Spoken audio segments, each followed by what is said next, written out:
Just imagine the Ouroboros, however you want to pronounce it. Hey everyone, welcome back to more Limbus Company. I'm SlayerMathis, and last time we finished off the Nocturnal Sweeping Intervallo. And this time, we will be moving on to Canto 8. However, first things first, we are going to grab whatever we can. Grab all these. And we'll continue up our syncing with Index Proxy FOS Ego Procuration.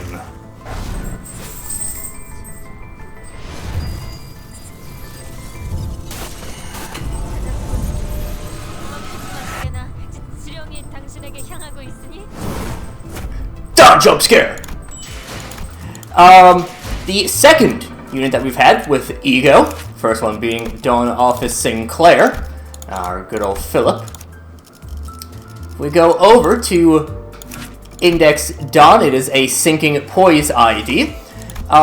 It starts off mono blunt, but after going into Ego, it becomes mono slash. Very strong. We'll see how the prescript works in a moment. Get that up to level 60. You know what? It's fine. I'm just get you up to 55. That's fine. Grab that, and then we are also going to pop this onto Dawn.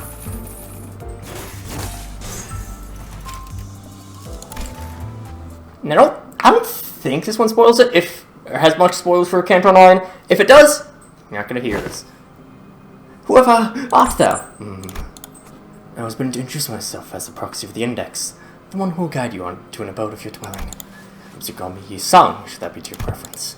Hermes, I mean to say the prescript. But the prescript's own implication, extrapolated from its wording, a second kindred you must be. Second kindred? Whatever art thou referring to? And my fellow fixers here have warned me that I mustn't leave the confines. There's little cause for you to be so fixated on these so-called fixers and the things they utter. And why is that? Because they do not have the answers. I, on the other hand, can give you the only answers. Only the answers.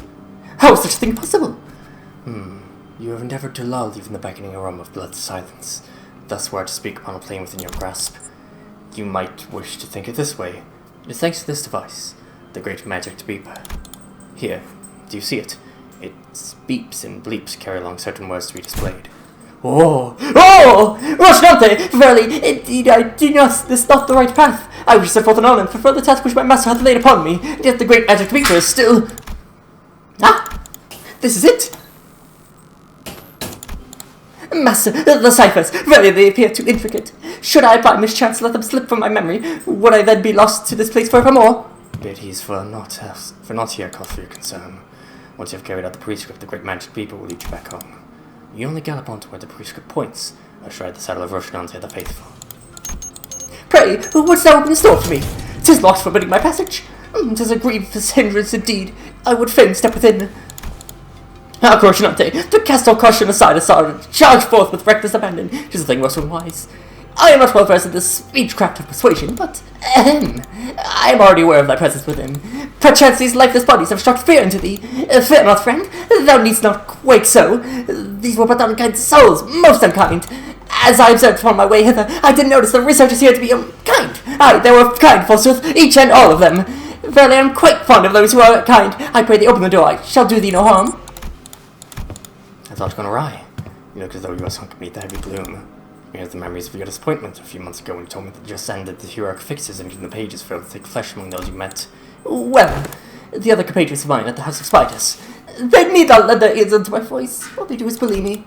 They are always vexed by my stammering tongue and cut me off even though I haven't finished speaking. Don't let yourself be saddened overmuch. They are all fierce of character with a singular disposition. I've been only to converse with them a while. Would they but speak as kindly as thou dost, my master? I cannot understand why they are so eager to wound me with their sharp words. Wherefore dost thou not answer me? Thou hast resolved to not open the store, denying it to prove thee not. The great magic beeper hath made it known to me all thy designs, and cannot be helped. There is one I must needs meet. My master would have it so, and do it wishes well. 'Tis fate preordained by the Magic Reaper. Thus thou art in the wrong. Recognize the entry. Decide. Unlock. Transcend. Hast thou the conviction? The absolute unbreakable conviction on the definitions of good and evil. Many are those who have come to accept the prescripts. Those who gladly wear the blindfold of faith in service of the prescripts are indeed also quite prevalent in the ranks of the Index. Yet the effervescence of your ego signifies the conception of a most unusual perspective within you. Your conviction lies beyond the mere acceptance of the prescripts, beyond ordinary fatalism. Only when the infinite verisimilitude, Jesus Christ, he sought to save smaller words, of one's own imminent yearning in the prescript is attained, that the procuration of one is akin to the procuration of the other. Does the will the precept on one's own ego? Then hath mine efforts finally been shone through? Nay, that is not entirely correct, for endeavors to shape one's own cerebration are oft exercise of futility. An after explanation would say that such a state is not something that can be consciously striven toward. Yet I have it! If only a blind, obsessive faith were the therapy to one's soul, the lives of the city's dwellers could have improved, if to a nigh indiscernible degree. One cannot blossom an ego merely by believing in or by adhering to the delineation of good and evil as defined by the prescript. To quote a certain child, it is only possible when the infinite verisimilitude to one's own imminent yearning and the prescripts are attained. Like a looping echo. The prescript and the child's consciousness must interlock with the infinitesimal difference. These walls are useless without the emerging defense system, sir. See right through it. But as long as I have this ego gear, thus make my master, bring me up as the one who walketh the path of dazzling colors, the path intent on thwarting all attempts to memorize it. It is my great fortune that I found it in time. To my level 70%, The researcher, who lost all will to fight as soon as he saw the child tear through the security wall, raises his attunement level with the ego. He must have been rather optimistic about his chances of survival and escape, especially with an ego extracted from the wayward child. However, 30 seconds. The distorted and pulverized vibrations of the city contain more than just the present. In the flutterings of anticipation lies the future, and the reverberations of regret of the past. Thus, in between the myriad vibrations, are faint frequencies that have escaped the laws of causality, captured by the god of the city and written to the prescripts which causes and effects are enmeshed in disarray. It may have actualized the echoes of fate. Kill all the doors of the ceiling. Thou hast led but my head. Effleur's ego, procuration. That ego, which is a proxy of blank, a god of the city, is quite similar to distortion. Concept perceived as prescripts. Oh, this isn't yet. Effleur's ego, procuration. Just as it was the case with the nurse father of the Index, whom the child follows as her master. It is interesting, or even the ego that bloomed from her own heart is but an imitation of something else. There are no attachments or sentimentalities when master kills. Prithee, I beg thy understanding that there is no ill will for the killing of thee, and just the same. Much blood hath been spilled on my cloak.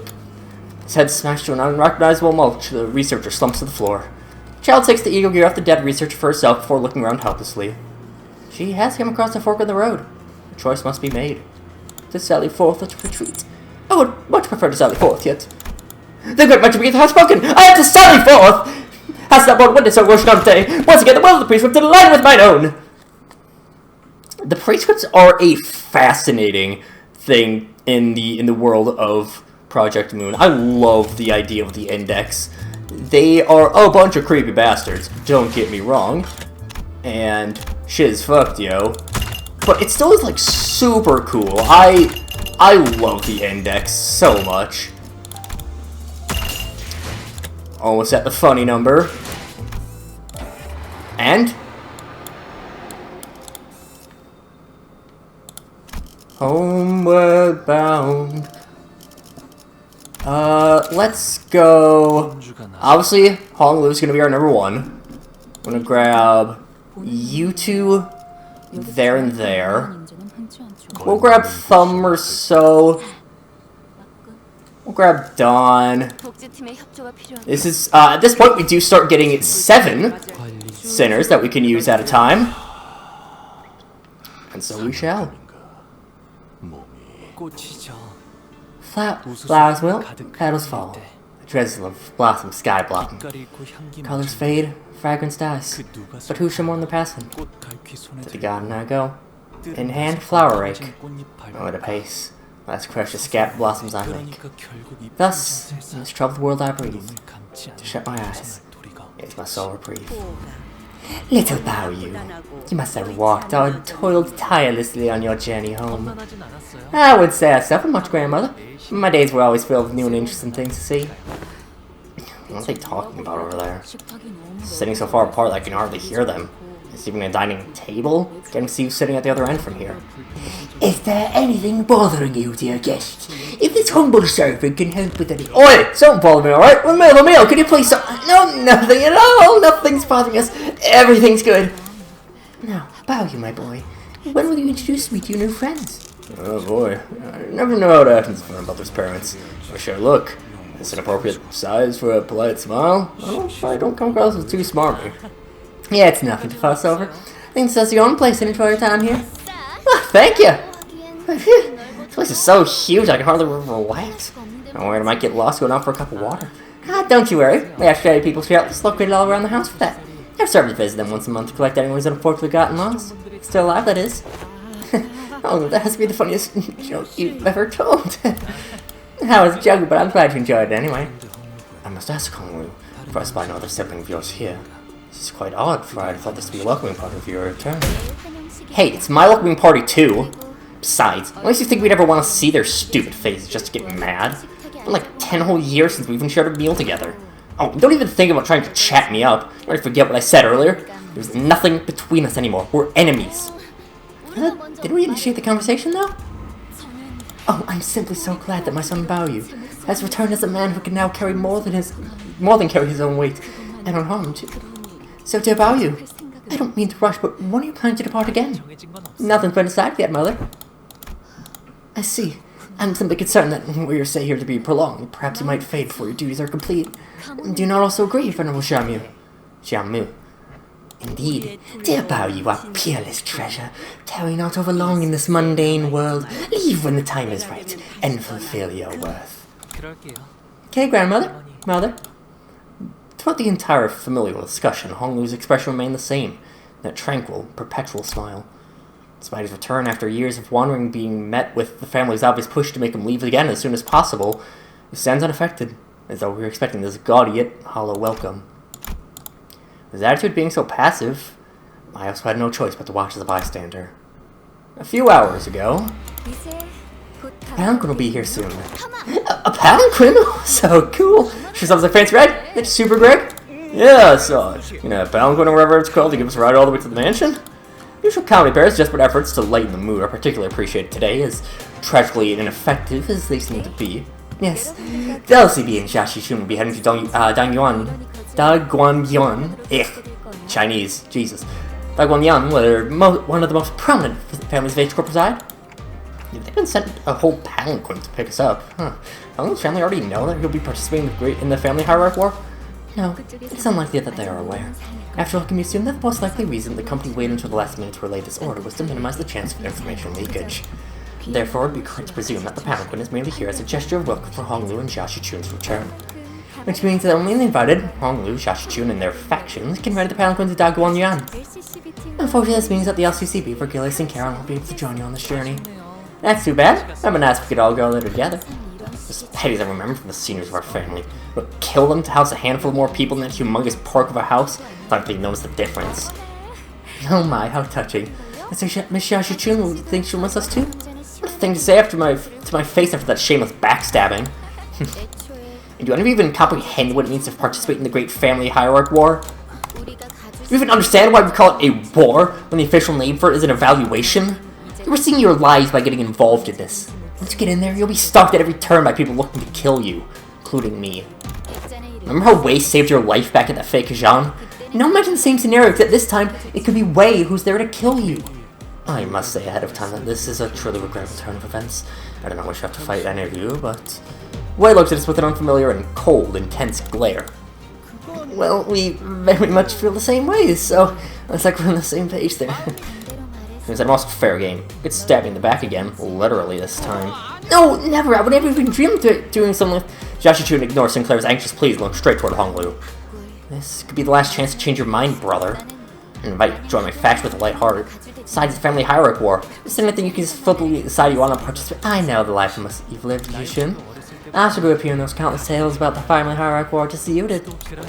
So the way we're feeling must be the same. Right. This tenuous alliance really ends. Not like I care. They're dragging on a little too long for a temporary alliance forged out of convenience. Just going back to how things used to be, that's all. That's fine by me. I think that's enough chit-chat with you, then. Okay? That's what you want? Oh, Shichin. What? Please don't tell the family I'll be participating, will you? I'll still have to keep this secret for now. Tell me one reason I should do that favor now. For someone who supposedly doesn't care, Shichin appeared rather hurt as she took a moment to glare at Hong Lu, biting her lower lip. And suddenly strode right up to him. Is this even your call, brother? Or are you just following their orders? She actually gestured toward the rest of us with her chin. My participation in the family hierarchy wars are decided. You're still curious to know why, then. Shichin, do you believe that my choice carry any significant meaning? Oh, I see what's up. This crap again. I don't even know what participating in the war means, but you just have no idea why I'd ever ask you something like that, huh? Fine! Let's say I don't even need to hear your reply. There's no point in trying with you anymore. At least I'll have fun watching how far you get with that shallow, meaningless attitude of yours. Hey, wait! Shichin appeared pretty distressed after that exchange, so I was about to say something when Pilot, who had been fiddling with the radio behind Saw, began shouting urgently, Manager Saw! Apparently has been seen come this way! I could chill a bit today. Yesterday was too tough. Let's head over to this Howard office so we can at least relax on the way there. Nope, we're taking this one. You never think twice about giving things up to others anyway, do you, brother? What the heck do you mean? Well, it's just fair to go with like rock, paper, and scissors. Wow, sure, why not decide the next hierarchy with a game of rock, paper, and scissors too, huh? How's about that? Shichin gave us a wry grin before leaving. Wei followed her wordlessly. Boy, I thought we were finally like some friends out here.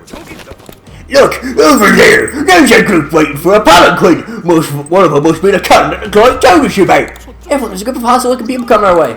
Gee, you Hua is unlikely to be the only one who's going after the other candidates. You can imagine best take care of them before the next pallet queen arrives. What can we do, right? I love how we just have a bunch of hoodlums, a bunch of bald idiots, deciding, yeah, let's attack a hierarchy candidate. So, the way that the prescript works, this is true for both Dawn as well as Index Faust, is you'll get the prescript, which is in two forms. You'll have the prescript's target, which doesn't really matter in unfocused encounter. Focused encounters it does a little bit more, that will be either different enemies or different parts. You also have the skill, you want to just always follow what the prescript says. Now, the Swift Ambushing Strangers have probably the second funniest passive in the game, which is... oh no. The funniest one being from the Big Scary Bear, where you might just lose 1 SP during a clash, maybe. But... yeah. I'm still just gonna cut this fight out. It's not a difficult fight by any means. It's literally a joke fight. Just like, hey, this is pretty much the instructions are like, alright, we now have 7 sinners in a battle. Which I really like. I don't maybe you could afford to do 8 sinners. But that's a bit of a stretch even. I think 7 is it's a nice good number. But that's just me. Alright, so Lord Hong Lu is not necessarily my favorite unit. I still have Manager Dawn as my favorite unit, but it is a very fun unit still, Lord Hong Lu, because I killed 3 enemies with a single skill. That was 1 attack weight. Very fun. Besides enemy reinforcements, Executive Manager. At least there's an end to them this time. I guess the attacks when we first got here were endless. That's because we walked right into a trap then. Shallow, but still. Zichun appeared pretty hurt by that, didn't she? Honestly though, I get why she feels betrayed. Remember the stories about Hong Lu's family were heard? Imagine one of their kids, the thing you finally found like a potential ally in your family, after pretty much stabbed in the back last minute. It's really awkward for me too, even though I wasn't exactly involved. Saw trended nonchalantly as though it wasn't her who pulled the plug on our alliance at the last second. Anyways, ours are escort. Can't imagine that H Corp can't afford to send us guards with the Palanquin. His family loved each other enough to send escorts for their safety. I doubt they'd be holding a cutthroat ceremony like the family hierarchy evaluations. It's a world where might makes right. The strong prey on the weak. People won't bat an eye even if one of the dozens of candidates is found dead in some ditch on the road. No, sorry, Hongyu. I was running my mouth again without thinking about that. How that sounds. Somebody just stopped me before I got too far. Don't worry, you didn't say anything wrong. It took me a while to realize the other families weren't like this, but there's no reason to be upset by the way things are. Honglu, you need to stand up for yourself. But, well.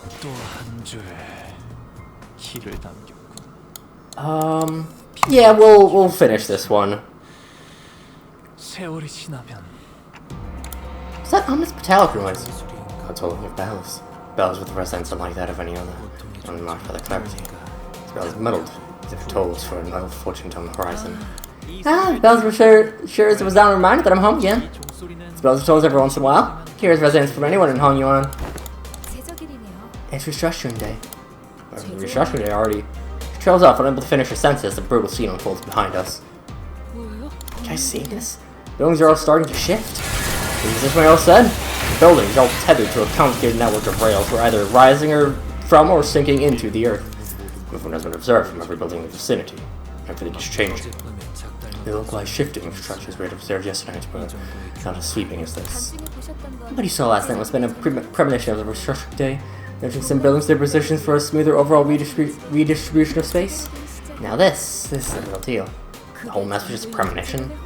It's a remnant of the old age script that was here long before the current Hongyuan. The structure's been here for a while, so we can't really know the nature of the purpose of its singularity, but at this moment, they shift based on current age corp's restructuring standards.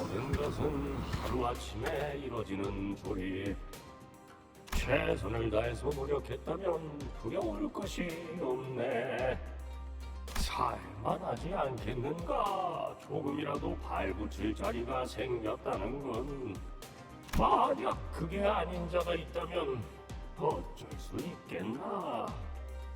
그저 조용히 물러가서 운명을 받아들이는 수밖에. 그 다음 달을 기다리면서 이 몸뚱이 하나 건사할 방법을 궁리해야지. 오늘은 몇 명이 떨어지고 몇 명이 버텨내려나. 부디 모든 걸 너무 꽉 움켜쥐고 있지 마시게. 놓아야 할 때를 모르고 놓아야 할 때를 모른 척하게 될 테니. The consequences of reassembly for the affected is an endless plummet. What a terribly distressing sight to behold, unable to do aught to help. Is this another one of H-Corp's idiosyncrasies? I don't know. Didn't other networks have their own measure spawn as well? As H-Corp makes use of time for currency. Exactly. H-Corp's measure of wealth and currency is based on how much space a person owns, measured by a scale they call rooms. Idest. The measure of one's space is the measure of one's wealth. Exactly. So, once every month, the worth of another person's labor and the quantity of their income are measured to determine how much space they're assigned. They can just kick me out of my home for no reason? What kind of ridiculous rule is that? Well, it might appear that way to outsiders like us, but the calculations behind these redistributions are meticulously designed and have been here for a long time. So it seems to be that just everyone accepts them as a natural part of their lives. Have you seen this happen in person too, Honglu? This restructuring day? I have. Sometimes I watch the cityscape from behind the railings in my room. It happened far, far away from me, but I could see it all very well. Especially when remains tranquil and still, as he called me, reminisces. It was like then, when he was merely watching the featureless scenery passing by. Hongyuan, my old home, was never too concerned about the restructuring days. We'd get some more rooms some days, but we never ever shrank. So I've never been affected by these restructuring days. I've ever witnessed them as they happened beneath me, high up in my room. Ew, yeah, fine. That was anything you could have done, but there's something in your hands wash all this shite. Heathcliff trailed off, but I could see that he was gritting his teeth. Another palanquin's coming! And there's your ride. I think we've chatted enough, so let's get you guys going. And this is a palanquin? It's like a send a palanquin large enough to comfortably seat a big crowd of people together. Young Master Jiao Bao with his 12 other guests, is that correct? It's 13 to be exact. I thought Sar was invited. Well, hold your horses, I dropped young Master Bao's fetching just 12 people. Upon hearing that, Saul began aggressively striding toward him, causing the palanquin bearer to shrink in fear. Hey, slow down, lady! We're 12 people. What's wrong? I mean, don't tell me this thing looks like a normal contributing member of a clan to you. What? Sar suddenly grabbed my shoulders and presented me before the bearer like I was some product. Alright, he's a pretty unique A1 scope there. I don't think I'm really saying like it well near Hongyuan, but ain't it just pathetic? Same for clock, I guess, but still. I mean, let me ask you something. Can you imagine why anyone in the right mind would stick a clock where their heads gotta go? Even if they were hurting for cash? No way, man. Never. No, I'm over to no more modifications here in Hongyuan, and whatever that actual is. Nobody they like mine would.